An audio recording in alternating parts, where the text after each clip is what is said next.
Alright, I think the main question for the Utah Jazz is who in the world is the starting point guard for this roster? Nobody knows. It's been a question this whole offseason, and we thought it would get figured out in the draft.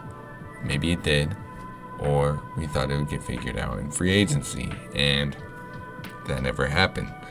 We just kind of been keeping the same roster this whole time, and who can complain? We got a great roster. We got a deep team, and no one should be complaining. Look at these guys. Each one of these guys can get you 25 minutes a night, maybe 25 minutes. That sounds about right. But man, I'm excited going into the season. We got Kris Dunn, Keyonte George, Jordan Clarkson, Talen Horton-Tucker, Colin Sexton as our main options. That is a good group of guys, and we're just going to talk about each and every one of them individually, and see who fits the mold. So let's get into it. All right, starting off, we got Kris Dunn, the man who we picked up actually late in the season. Not too late. He played like 25 games for us, and is just an elite defender on our team. He's averaging a steal a game and shooting the ball surprisingly well. I think it's around at least 50% from the field. And here's the surprising part. It's 47% from three. That is so surprising. I mean, he's been really shot around 29% his whole career, so absolutely abysmal his entire career, like Russell Westbrook numbers. But, I mean, now I guess he came out and, oh man, take a look. Oh my goodness. Steal and dunk. He's got one of the best floaters in the NBA. He's just, man, what can't you love about this team? He's played with Larry Markkinen on the Bulls. That's where he started his career. I think he was like the 5th or 6th pick in, I can't remember what draft. I want to say maybe 2015, 2016. Somewhere around there. Don't quote me on anything, but he can really take on any guard in the NBA as a primary defender, which is why he would probably be in the starting lineup. And he's our best playmaking guard by far. It's not even a question that he's our best playmaking guard at all. Who do you have over him? Jordan Clarkson? Colin Sexton? No, you don't. Man, look at that. He's taking 1.6 threes a game, and he's splashing them. 47% is just crazy. Like I said, he's probably the best pick and roll player on this team. Pick and roll guard player. He can make tough shots, like at the rim. He's a lengthy guy. It's surprising how short he is, actually. I thought he was like 6'5", 6'6", because if you look at him on the court right now, he can just move really well. He looks lengthy, looks not that tall, not that short, but he's 6'3", and has a 6'9" wingspan. He just does it all. What can't you love about Kris Dunn? He gets it done. So there's Kris Dunn for you, and we'll talk about Colin Sexton next. Colin Sexton, probably a lot of people's favorite to play starting point guard for us, but I'm not a fan of that, and I'll tell you why. We already have our locks at starting. It's Kessler, Lowry, and Jordan Clarkson. There's no doubt that those guys are starting for us, and we've seen what Jordan and Sexton have done in Cleveland. When they're together, it didn't work out. They didn't really do well playing together, and we've seen it this year, them playing together, and it just doesn't do well. Colin Sexton, to me, is a bench point guard on the championship team. He has an elite mentality, intensity is just through the roof. He plays with so much heart, but he just can't play make. He's too short to be a shooting guard, which is really what he should be, is a shooting guard, but he's forced into that point guard role because of how short he is. He's 6'2", and he's not a great playmaker. He only averages, I can't remember what it was. I think it was like 2.9 assists a game and 1.8 turnovers a game. I think that's what it was. Don't hate, but he really just has so much tunnel vision, and he's been a negative impact player his whole career. If you just look at the advanced stats, that's what he's been. But on the bright side, he has one of the quickest first steps in the league. He can get to the rim. He has great rim pressure. I don't think that there's a lot of people that can stay in front of Colin Sexton at all. He's the young bull. He's just an intense player. He's not a great defender. Actually, not great at all. What worries me is if we go into the playoffs, nice pass by him right there to Walker Kessler. But if we go into the playoffs, imagine him going into having a matchup like, I don't know, Jalen Brunson. I know he's in the East, but just someone like him. He's not really going to stay in front of him. We've seen bigger bodies just dominate in the, like bigger point guards dominate in the playoffs. And, you know, even Jamal Murray, he's not that big, but he can stay in front of his guys, and he's a better player. He's a better playmaker, but he's a better defender as well. But love Colin. I hope he does great this next year, and I really do have nothing but love for him. I know it sounds like I'm hating on him, but, you know, he's a dog, and just hope he has a good career and a good time here. So, yeah. All right, next up we have THT. I mean, I've been loving THT. His numbers aren't that great. It's like 42% from the field and like 29% from the three-point line, which I really thought were better. I really thought that they were, but I guess not. But he's a dog. He's a big body. He's a bulldozer. Like, actually, he can hold his own against other guards. He's got a 7'1" wingspan. Just adding that to his defensive, I don't know what he can do on defense. So if he does start, he'd probably be taking the better matchup or primary matchup on the defensive side of the ball. But he's grown as a playmaker. Can't remember how many assists that he averaged. I think it was like 3.8 and like 2 turnovers. I think that's what it was. So not great, but we've really seen him grow as a playmaker as the season went on, especially with Walker Kessler. I think that was the main guy who he was trying to find. He saw a couple lobs from Lowry, but man, great move from him right there. He's doing better. He used to rush things and just go full steam ahead, but now he's actually taking his time and being more patient with the ball, which you love to see. Probably the most athletic guard on our roster, if not athletic player. You got Lowry, Ochai, and then there's like Talon in the mix there. He's got a nice offensive game. We've seen him drop, I think it was like 37 this season. I can't remember against who, but he can score the ball if he's on. But then there's times where he just can't make anything and he needs to be taken off the floor. Another big thing is spacing again. If John Collins isn't having a good season, then are you really going to have Taylor Horton Tucker starting as well? Because Walker Kessler already can't shoot. So if John Collins can't shoot again, like he's continuing his slump, if you will, from last season, then you probably aren't going to play THT. I think that's one thing that Will Hardy's really been trying to emphasize is the spacing aspect. That's why Kelly Olynyk started last season. It's plain and simple over Walker Kessler. But, you know, THT has grown a lot. He's the youngest veteran on our roster. He's played 4 years and he's 22. He's still the youngest player, one of the youngest players on our team, which is actually absurd. Like, if you really think about that. He's a great player. I know I've said that so many times, but I do like some THT. I had him starting for a while until this last 2 weeks ago. But he's just got to shoot better. That's really what it comes down to. Then he can start. Shooting is his main problem because that will create so much more opportunities for this roster. And staying in front of your guys on defense, he had a bit of trouble I can't talk. He had trouble fouling.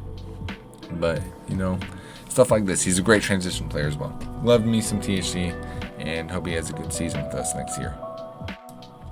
Alright, a lot of people are thinking that Jordan Clarkson is coming off the bench, and you know what I say to you?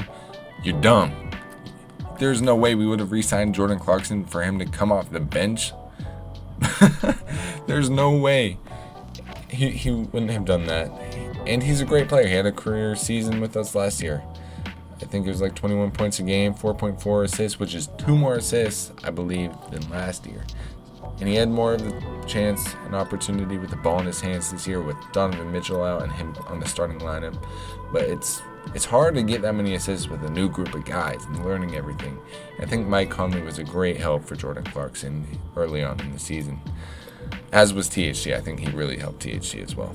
But the only reason why Jordan Clarkson would be our starting point guard, which a lot of you might be confused, like, wow, he's a shooting guard, why would he be in the starting point guard conversation? Is because he is one of probably the second best playmaking guard on our roster, maybe third if you want to count Keontae George. He has I wouldn't say great IQ. He actually makes quite a bit of mistakes, but he most of the time he makes good decisions. A good putback from him right there following his miss. But the only reason why he would start is if Ochai gets the start. And a lot of people are thinking that might be the case just because we want to see him develop into a rotational player. And I think you need a guy like Ochai Agbaji in your starting lineup for a championship team. He can be that Danny Green, Klay Thompson type player. I really believe that. He's got the athletic tools to be a great defender. I don't know. I love me some Ochai. This isn't what the video is about. Jordan Clarkson, that's why he would start at point guard. And he wouldn't be taking the primary matchup. It would be Ochai in that. But I think we've seen enough where Jordan Clarkson has developed a better defensive IQ than what he did have in Cleveland. He used to be kind of like a headless chicken, just run around and ball watch and do stupid things. He's kind of an awkward player to play with or to watch, and I think a lot of you notice that. But Jordan Clarkson, I mean, he's been that flamethrower for us for so long, and I'm excited. There'd be just a lot more offensive firepower with him in the roster, or in the starting, as the starting point guard. Whew. It's late, so don't hate on me. Great shot from him, but hopefully we see good things from him this season. And if he's our starting point guard, let's see if he can play make. Keontae George, my favorite rookie prospect that we drafted. My favorite rookie that we drafted. I've watched so many of his games, probably every college game other than I think 5 games that I couldn't find. And man, this kid is unreal. I've watched his high school stuff. I've watched so many games of his, and he is just a bucket. He has shots that you cannot teach to certain guards or guards in general. Like, look at this. He knows when he has space. He has great vision. Now, a lot of people are very hesitant on him as our point guard in general just because of his stats in college, but his college spacing is so terrible. Great pass from him right there. That was a great shovel pass. Like, if you look at him, he's really he really has it. And his college coach has said it, his high school coach has said it. A lot of people think it's just plays that are drawn up. He's been working on his body as well. Look at that alley-oop. What a man, there's a reason why the Jazz almost picked him with 9 over Taylor Hendricks. He is just, I might be glazing, but he's worth glazing for. Oh, man. But he averaged, in the summer league, he was just amazing. I think it was like 5.7 assists, and he probably would have gotten higher if he didn't get injured in that last game. That last game kind of throws off his stats a little bit, but 18 points in summer league, 19 points in summer league. Great cut. He finds cutters very well. If you have been watching him, and if you have watched him in college, watch Michael Potter's going to come off. Oh, no. I watched it. Yeah, he came off the screen, the fake screen or cut, and then Keontae found him. Probably read that play so wrong. I didn't know if it was the right play or not in the highlight. But he knows he can execute plays very well. Even if it is not the vision that he has and just plays, he can execute plays very well. Great pass from him right there. He makes tough passes. There was one pass in Salt Lake Summer League where it was Lucas Samanic in transition, and he threaded the needle very nicely. And with college spacing, he couldn't do stuff like that. But now that he's in the NBA, he's going to find things so well. Great pump fake and capitalizing that. I remember watching that live, and I was just in awe of the things that he can do on the offensive side of the ball. He's a great defender. He averaged a steal in college, but he does ball watch. If you've been looking at him, he does ball watch from time to time. When he's guarding someone in the corner, he'll look at him once, and then he doesn't really look back at all.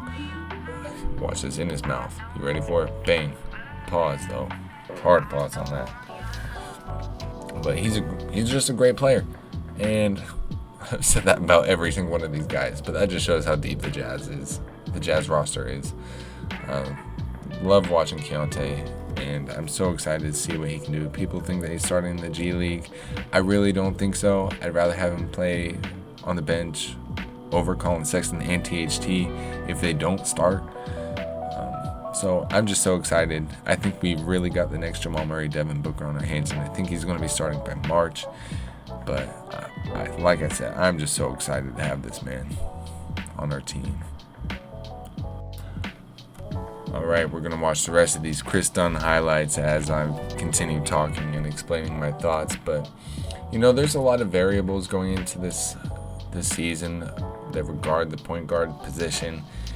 Just because, for instance, John Collins, is he starting? Is he not? If he does start, is he going to be the John Collins that he was his 2017 year, 2018 year, where he was averaging nearly 20 points a game and nearly 10 rebounds a game, shooting efficiently from three? That finger really looks it looks better, but is it still going to be a problem for him? And what opportunity is he going to have on this team? So that has a big part of what's happening. And is Will Hardy going to prioritize developing players and trying to, Kris Dunn is 28 years old, but is he going to be, let's be honest, let's be real for 1 second. The Jazz are not going to be championship contenders for another couple years. This next year is just going to be a building year, just like how it was with, remember when we had Ricky Rubio and Donovan Mitchell and Jay Crowder on our team? That was just a building year, and we got Bojan later and everything, and we started becoming, contenders/pretenders. It takes time to build a championship team, and I think this next year is a building year. So are we going to prioritize development? I want Keyonte to start by March, and I think that he's going to. But if we're just trying to be more cohesive and trying to win games, and I think that we're going to go Kris Dunn route, and it makes sense if we do it that way, but I just don't think that's the best way, because Kris Dunn is not going to be on the roster in a couple of years. He isn't, and he's not going to be on the championship team if we do happen to build a championship contender. He might. I'm not Danny Ainge. I don't know what he has in store for us. But Keyonte George is going to be our starting point guard of the future if everything turns out that it's supposed to. And you can hate me on that, and I'd like to hear your opinions in the comments below. I think that Keyonte just has it. So development takes a big play in who's starting. But if that's not the route, then it's going to be someone else. And Kelly Olynyk might get the start over John Collins just because of experience and spacing and just chemistry with the team already. So, and if John Collins isn't great, like I was mentioning, then Kelly Olynyk's going to get the start. But defense is a big factor as well. Jordan Clarkson isn't that great of a defender, but he's okay. But he's not going to be guarding Kyrie's and Shea's and Jalen Brunson, Steph Curry. He's not going to be doing that. He can't. And we're not going to win a lot of games if we don't have someone like that. So it's going to take another couple years before we get settled out. Great steal by him right there. This is just beautiful. Watching Kris Dunn, I love watching Kris Dunn. Like I said, I wouldn't mind if he starts. Man, he's just, wow. Sorry, I'm in awe of the guards and talent that we have on this team. I think that's really all that I'm going to be talking about so far. Colin Sexton, I already mentioned that I'm not a big fan of him starting. A lot of you guys have him starting, and it's just not something that really catches my eye. I mean, just don't think that the fit is great unless he's. I just don't like him on the defensive side of the ball. He's great. He has the great intensity, but he's like a fake hard defender. He plays hard, but he's not a good defender, and it looks like he's playing good defense, but he's really just kind of getting beat. So it is what it is. But I look forward to seeing Ochai develop. I think he's going to be our shooting guard of the future. I would love to see Keontae, Ochai, Lauri Markkanen, John Collins, Walker Kessler down the line. I think that would be a perfect roster to build around. I think that's what it should be. And I think that could really be our championship contender if they develop beautifully. And I think that they will. I still think Ochai has another leap to take. I think he's going to take it. He'll probably be better defensively this year. And hopefully a better three-point catch-and-shoot shooter this year. But I don't think he's going to be like that go-to guy. I don't think he'll ever be that go-to guy. I think he's more of that glue guy, like that Bruce Brown, like I was saying, Klay Thompson, Danny Green. Just that reliable guy that you need on your roster. But I look forward to seeing this group grow together. And I think Lauri Markkanen is the building block of the future for us, as well as Walker Kessler. You got to love those two together. And I think that's all I'm really going to talk about today. I hope you guys liked this video. And if you did, leave a like, subscribe, follow me on Instagram. It's UT Jazz News. You see it up there on the... You've been looking at it this whole time. I don't need to explain to you. But if you like this video, just leave a comment down below. Things who you want to see starting in October. Man, it's only a month away, almost. Yeah, that's the sign of it needing to end. But hope you guys enjoyed, and I will see you next time.